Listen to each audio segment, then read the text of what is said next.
Ouais, ça gâté surtout sûrement. Gbagbo connaît sûrement depuis le Burkina Faso nous donne des explications sur Billion Thiam et le rôle de la France. Donc, sans plus tarder, je vous laisse regarder la vidéo par vous-même. Likez, commentez, surtout partagez la vidéo maximum comme d'habitude. En ensemble, ciao.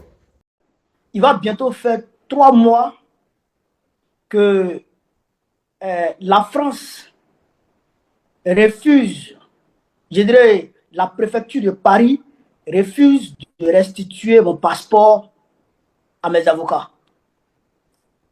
Malgré la procuration que j'ai faite pour permettre à mes avocats de récupérer ce passeport-là, eh bien, la préfecture de Paris refuse de restituer mon passeport à mes avocats afin que cela me parvienne ici à Ouagadougou. Je voudrais faire cette déclaration pour que l'opinion internationale soit témoin de la violation dont je suis victime de la part de la France. Voilà. La France est ainsi en train de violer mes droits les plus élémentaires. Quand je dis ça, je vais maintenant répondre à votre question. Il s'agit là, pour moi, qui suis du PPACI, de m'incruster dans les affaires internes du PDC RDA, ce qui n'est pas un exercice facile. Mais il faut quand même comprendre que ce soit Bion, que ce soit le président Thiam, il y a une grosse manipulation qui est en cours de la part de la France vis-à-vis de l'opposition ivoirienne. Revenons un peu en 2020. Prenons un peu de recul. Revenons en 2020. Et puis on va comprendre l'attitude de Jean-Louis Bion, la position géographique du président Thiam et la passivité de la France vis-à-vis de ce qui se passe. En 2020, qu'est-ce qui s'est passé? Il y a un élément réfractaire du PDCI qui s'est désolidarisé de sa formation politique et qui est allé seul porter sa candidature, déposer sa candidature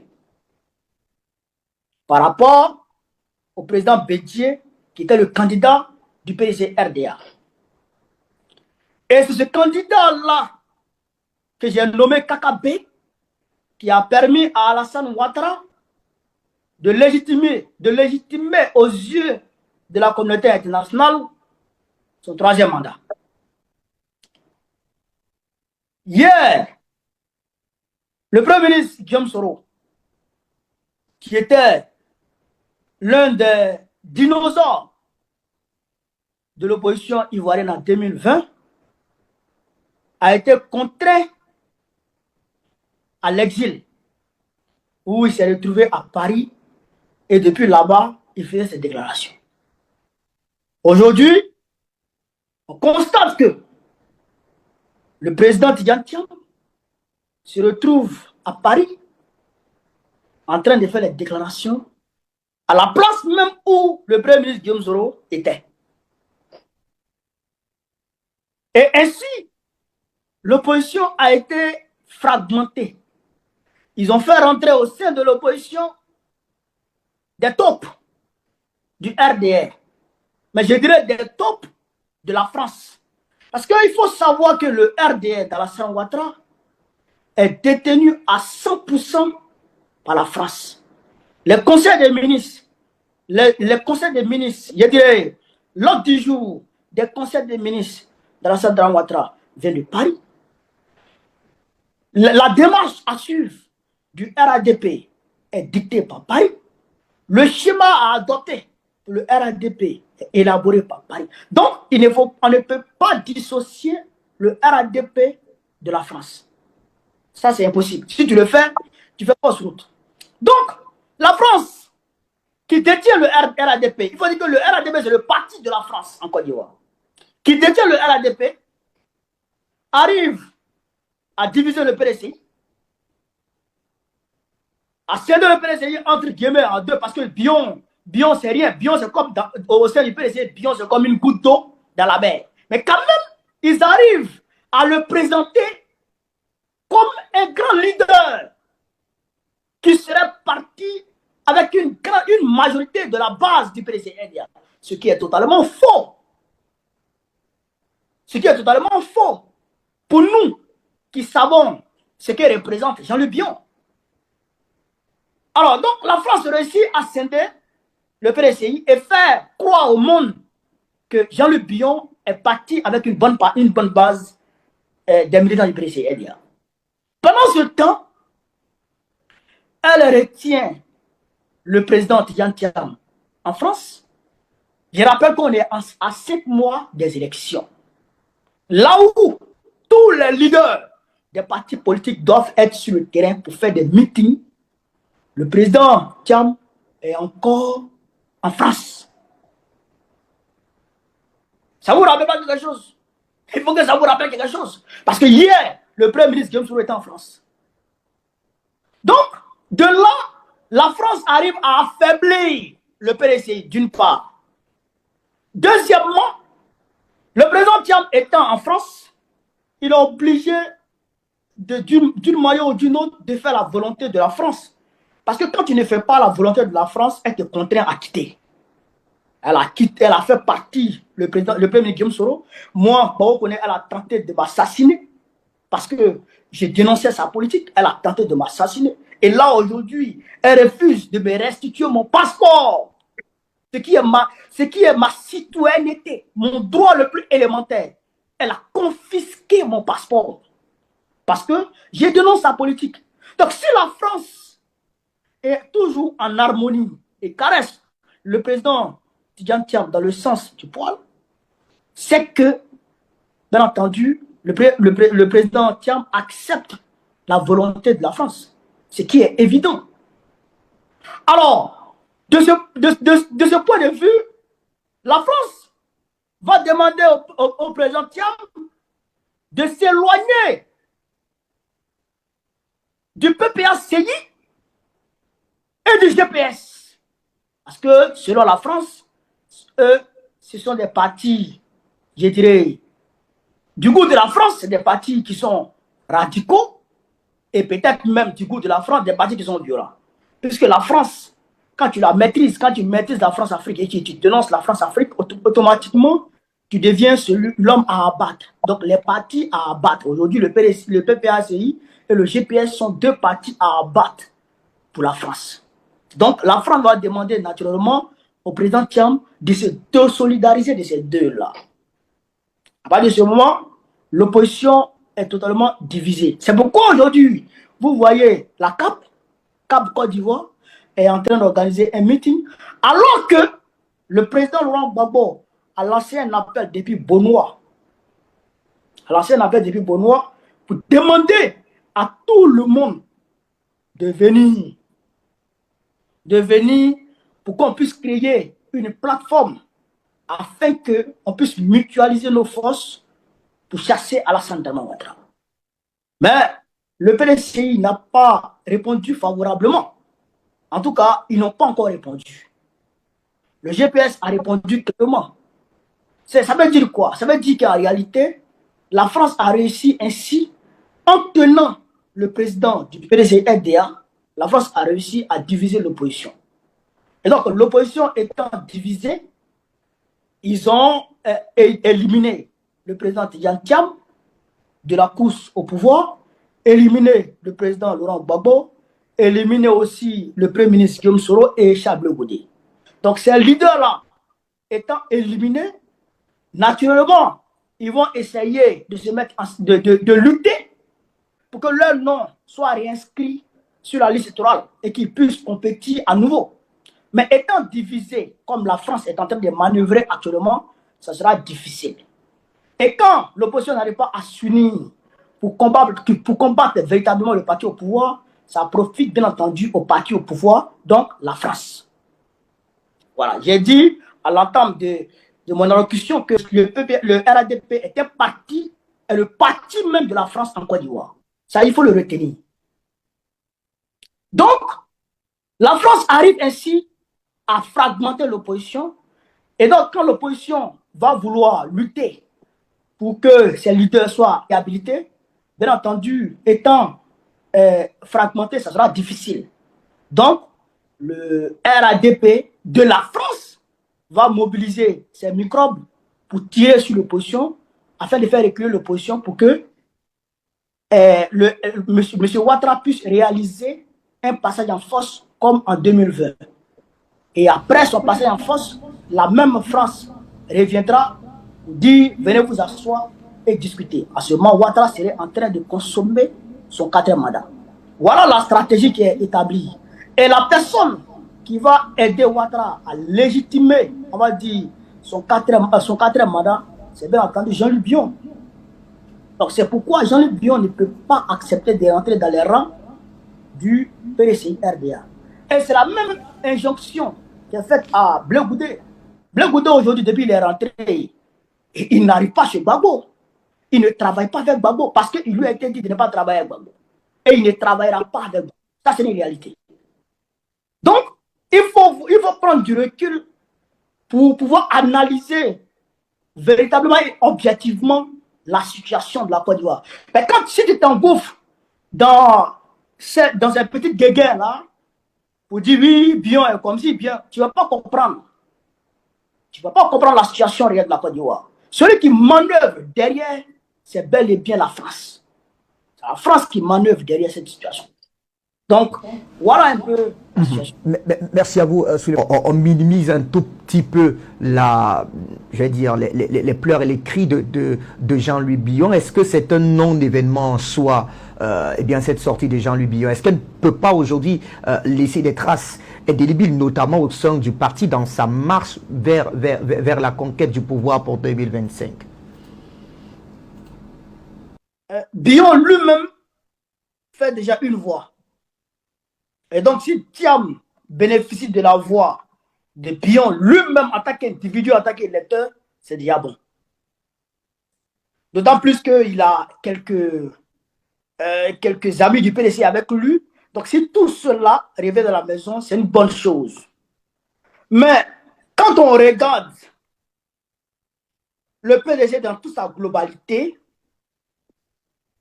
la popularité de Tidjane Thiam n'a rien à voir avec la popularité de Billon.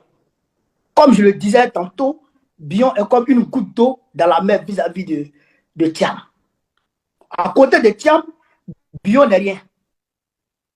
Politiquement parlant, et au niveau légitimement parlant aussi, au sein du PDCI, il ne pèse pas. Ça, c'est une réalité. Mais moi, j'ai fait une analyse. J'ai fait une analyse précédemment qui n'a pas, me semble-t-il, été comprise par le doyen Aboulé. Ce que je suis en train de dire, et ce que je suis en train de faire comprendre, c'est que si l'on y prend garde, Tidjane Thiam ne sera pas candidat. La candidature de Tidjane Thiam ne sera pas acceptée. Il y a un bémol qui est jeté dans la sphère politique ivoirienne par rapport au président Thiam. On dit le ministre de la Justice dit que Thiam est devenu ivoirien. Est-ce qu'on lui a donné ces documents? Est-ce qu'on lui a délivré ces documents? Mais il y a l'avocat du RDR, M. Mété, Ablaye Mété, qui a dit devant tout le monde, M. Ablaye Mété qui a dit devant tout le monde qu'un certificat de nationalité ne conférait pas à un Ivoirien la nationalité, que ça ne sert à rien en fait. Ça ne fait pas de toi un Ivoirien. Le certificat de nationalité ne fait pas de toi un Ivoirien. Donc, ça ne sert à rien. Ça veut dire que les gens sont en train de manipuler, ils sont en train de jouer avec les mots, ils sont en train de jouer avec les mots pour gagner en temps.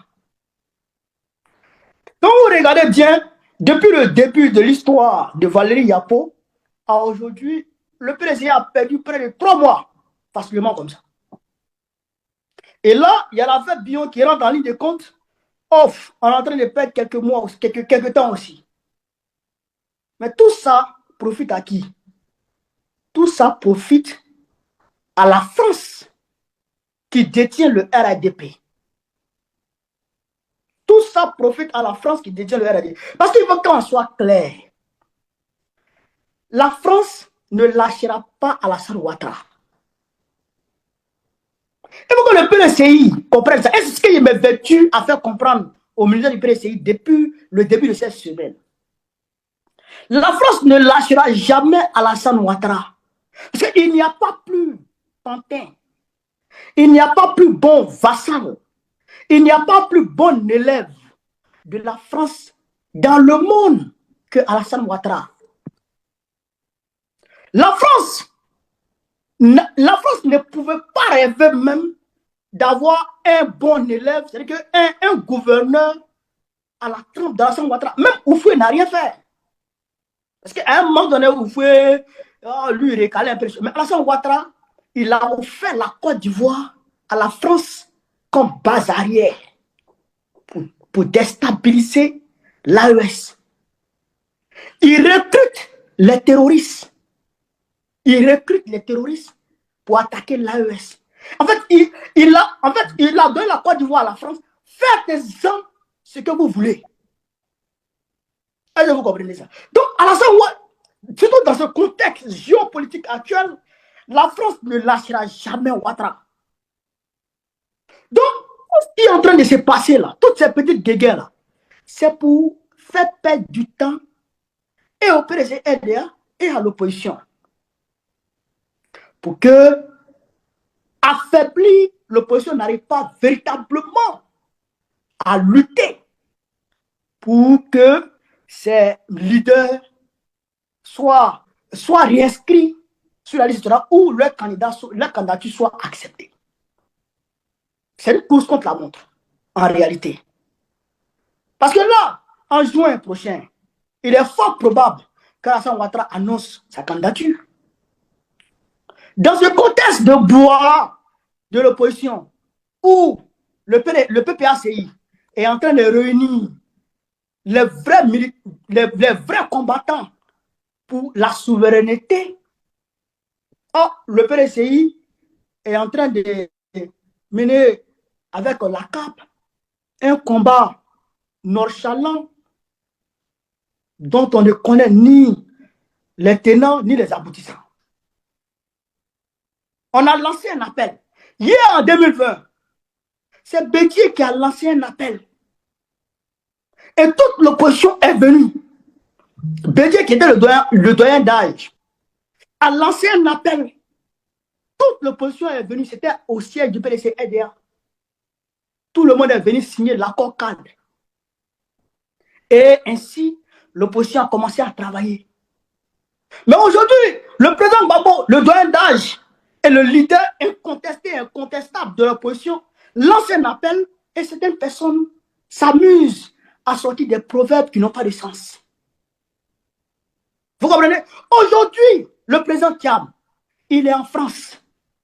Déjà, pour son retour, parce que là, à part de sa déclaration, où il a dit qu'il que sa vie est en danger, à part de ce moment, il se met dans une posture d'exilé. Ça plaît au RADP. Donc maintenant, quand un exilé doit rentrer, il faut des discussions. Quand est-ce que les discussions vont s'ouvrir pour le retour de Thiam en Côte d'Ivoire? Premier point. Deuxième point, même s'il revient en Côte d'Ivoire, est-ce que sa candidature sera acceptée? La question reste posée. Parce que là, en juin, là, la liste électorale définitive sera affichée. Mais est-ce que le nom de Thiam va s'afficher encore? Voilà la question. Donc, ce que je veux dire, c'est que la France est en train de manipuler l'opposition à travers Thiam, qu'elle détient depuis sa position, à travers Bion, au profit du RADP. Au profit du RADP. Parce qu'elle fait croire à la France, elle fait croire au PDC RDA, mais qu'elle le soutient, qu'elle soutient son leader et qu'elle est en train de se battre pour que son leader soit réhabilité. Mais en réalité, on sait quand la France se bat pour un leader. On sait quand la France se bat pour un leader. On a vu au Venezuela ce qui s'est passé avec le président Maduro. Aujourd'hui, jusqu'à présent, le président Maduro est sous sanction. Parce que la France et l'Occident soutenaient son opposant. On voit avec Zelensky ce qui se passe. Et on voit quand la France n'est pas d'accord avec un président, comment elle se comporte. Regardez un peu dans l'AES. Chaque fois, c'est des tentatives de déstabilisation. Chaque fois, c'est des tentatives de déstabilisation. Quand la France est contre un président, elle tente de le renverser. On a vu avec le président Gbagbo, quand la France était en désaccord avec le président Gbagbo.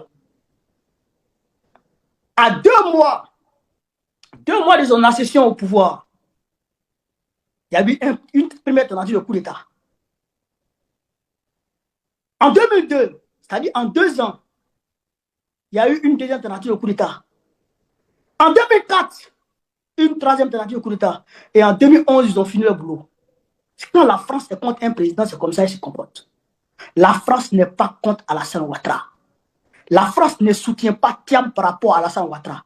La France est dans un jeu de dupes. C'est cela qui est la réalité, ce que le PCI doit retenir. Et donc, elle doit très rapidement botter en touche les histoires de Bion, les distractions de Bion là. Elle doit botter ça en touche. Nous, on peut PAC. Quand le président Gbagbo est rentré en Côte d'Ivoire, on nous a dit qu'Afin Guessa avait pris une partie de notre électorat. Mais Afin Guessa n'a même pas pu gagner dans son propre fief. Il n'a même pas pu gagner. Il a été totalement anéanti politiquement quand nous l'avons contourné. Et c'est maintenant qu'il est en train de se rattraper parce qu'il a compris qu'il fallait répondre positivement à l'appel de Bonois. Vous comprenez ça? Donc il faut botter en touche très rapidement les distractions de Thiam, de Bion, et chercher à faire revenir le président Thiam sur le terrain, venir donner la main au président Gbagbo pour que l'opposition se renforce et que l'opposition parle d'une voix. Le président Thiam doit rentrer. Sa place, c'est en Côte d'Ivoire. Sa place n'est pas en France.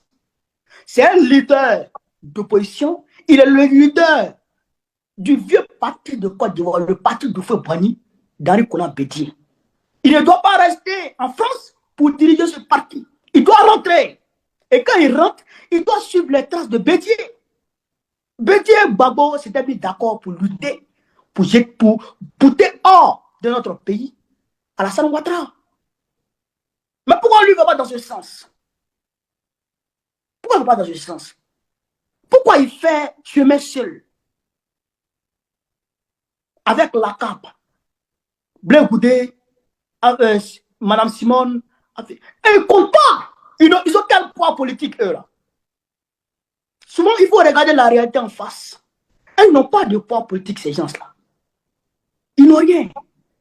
Si Thiam et le PDC RDA veulent véritablement un changement en Côte d'Ivoire, c'est avec Gbagbo que ça va se passer. Voilà. Merci à vous.